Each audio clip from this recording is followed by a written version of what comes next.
The dashboard clock of the Land Rover read 3 p.m., yet the sky above the Rockies was already cloaked in a heavy, ominous gray that foretold danger.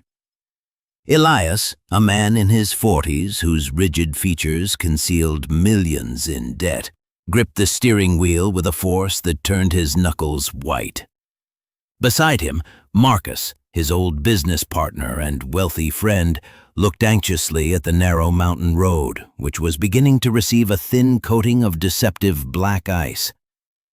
The announcer's voice on the radio pierced the tense silence between them in a serious, official tone.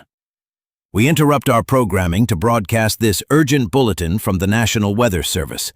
A winter storm watch has been issued for the western mountain counties, effective from this evening until Monday morning.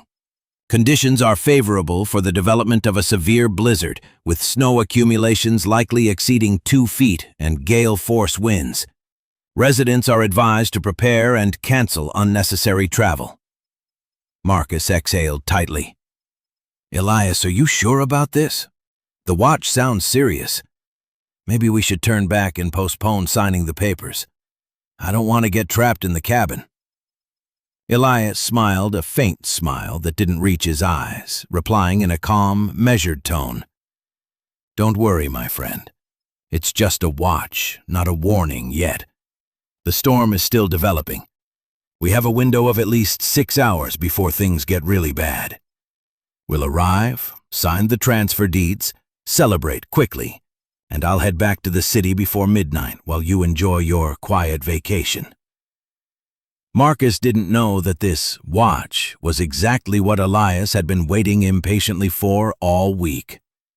For Elias, the statement wasn't a safety warning, but the starting signal for a desperate, calculated plan. The watch meant the roads were still passable, but the outside world was beginning to close in on itself.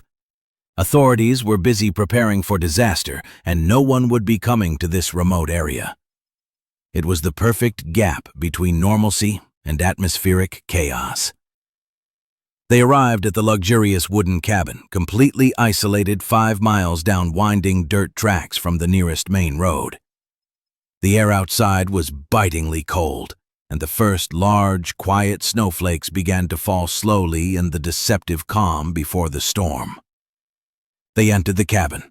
While Marcus busied himself lighting the massive stone fireplace to break the chill, Elias made an excuse to go out and fetch extra firewood from the back shed before the snow intensified. Elias stepped out into the freezing cold. His plan relied on the precise timing provided by the watch.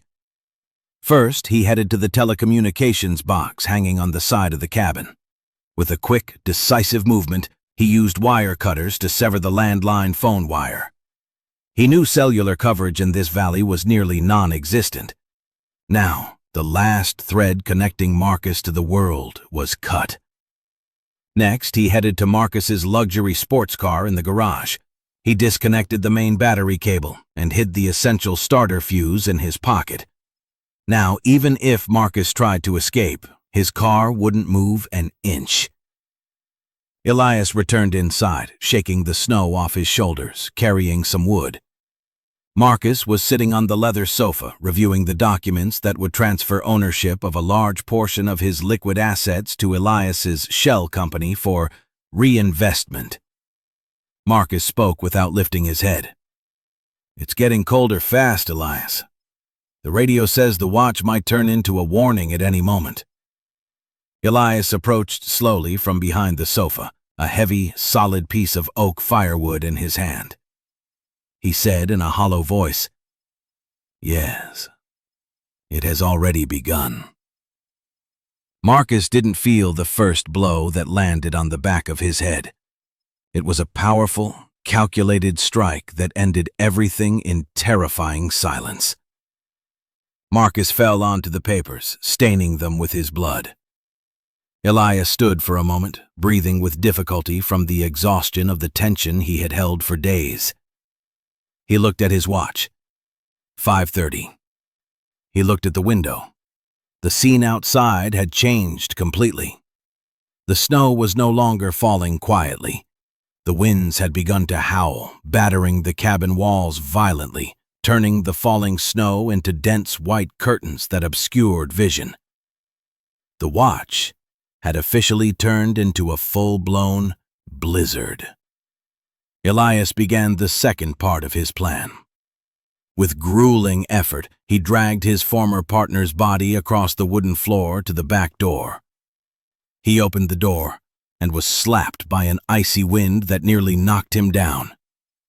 With great difficulty, he dragged the body about 20 meters behind the cabin to the edge of a steep cliff ending in a deep ravine, and pushed it over to vanish into the white darkness below. He returned inside, shivering from cold and adrenaline. He quickly cleaned the bloodstain on the floor.